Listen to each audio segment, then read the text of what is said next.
Rahubat, caller, what's your name? Where you calling from? And what's your question, please? It's me again, Karith Muir from Jamaica. Greetings, brother. Rahubat. How you doing Okay. today?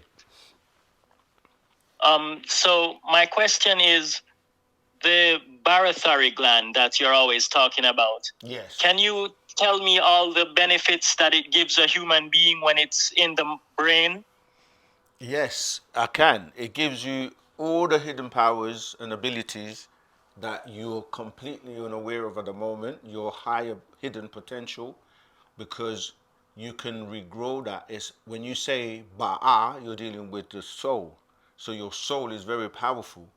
And so when you have your Barathary gland, which will be reinserted or regrown from by way of the submental, which is that area under your chin that connects with your mental, it allows your pineal gland to be fully functional because that's where your connection to the higher realms and higher beings and your ability to start to use more of your brain, because most would tell you that you use less than 10% of your brain at the moment.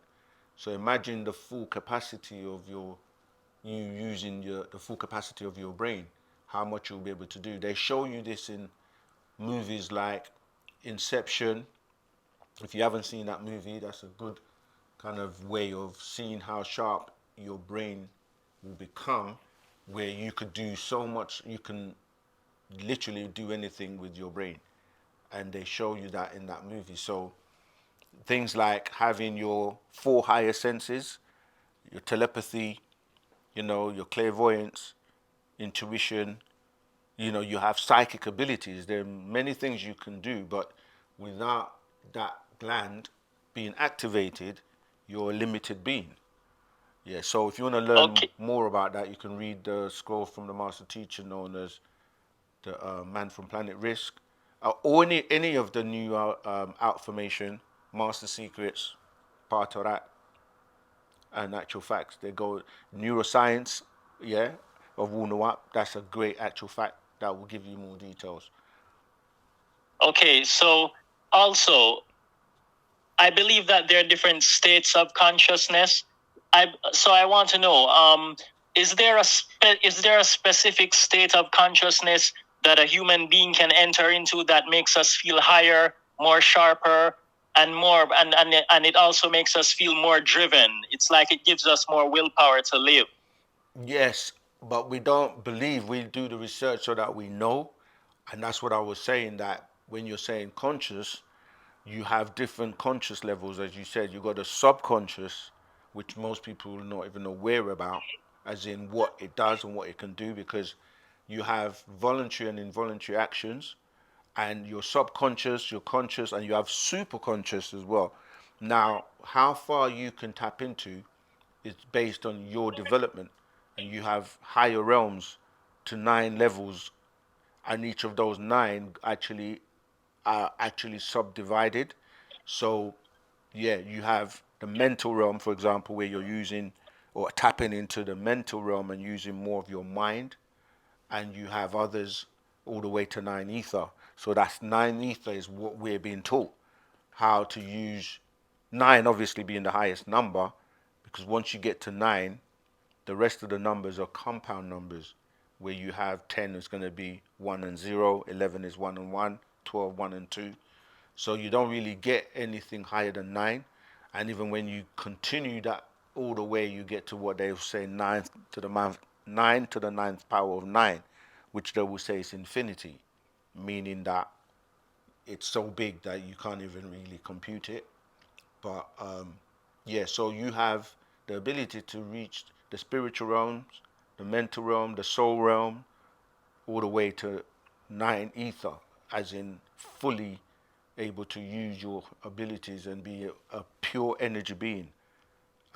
That's referred to as an Etherian, an ether energy or an ether being that's purely able to, if they want to by leave, come here and personify and go back and down in levels or degrees.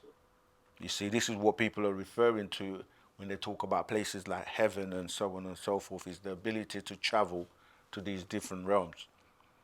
But again, it's all dependent on your development, how you've, developed yourself mentally, spiritually, etc. Does that help? Okay. Yes. One last question. So, in a lot of religions and spiritual beliefs, there's this thing called the aura. So they believe that, well, you don't deal with belief, but it it is believed that human beings all have an aura. So is that a god? Would you call it a godlike energy that surrounds us? Right. All these words like godlike and beliefs, and that's all based on not knowing. So what we're saying is it's a scientifically proven fact that you have energy around you. Your electricity. You have different parts to you that generate different energy, and these seats are what people are referring to as the different glands. And most spiritual teachers will teach you about them being seven. They refer to them in Eastern religions and practices as the chakras, right? And these are like, you know, along your what they call the spinal column.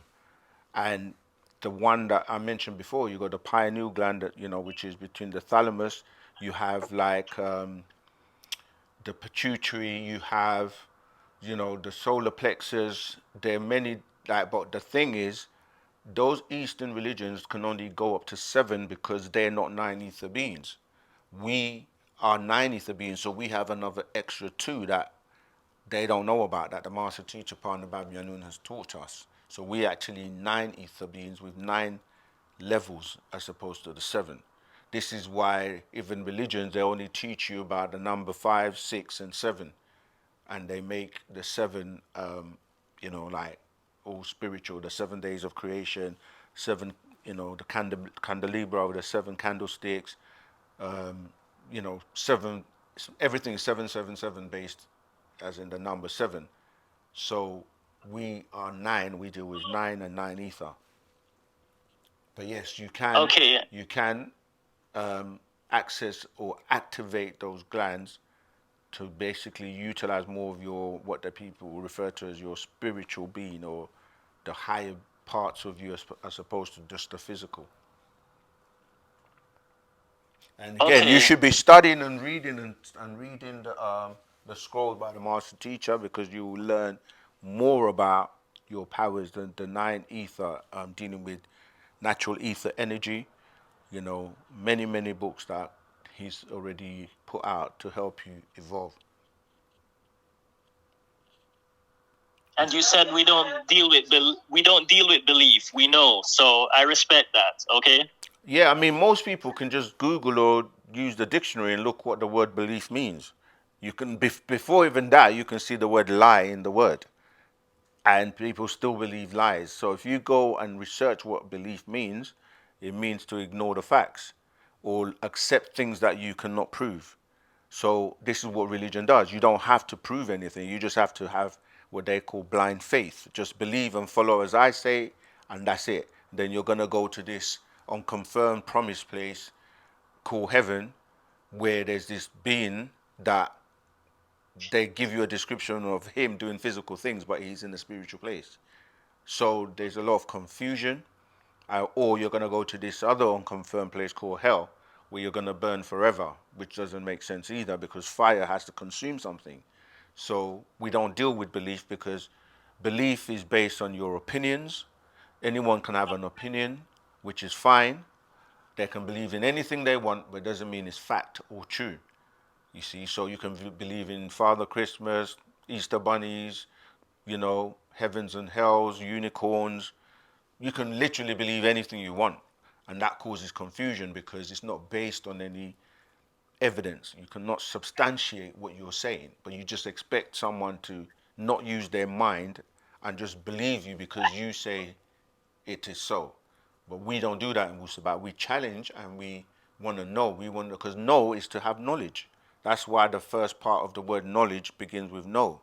You see, so they tell you knowledge is power. So what you have to do is make sure that what you know is fact. Make sense? Yes. Thank you for the call. And All right, speak to you later. again soon. Later. Wadu.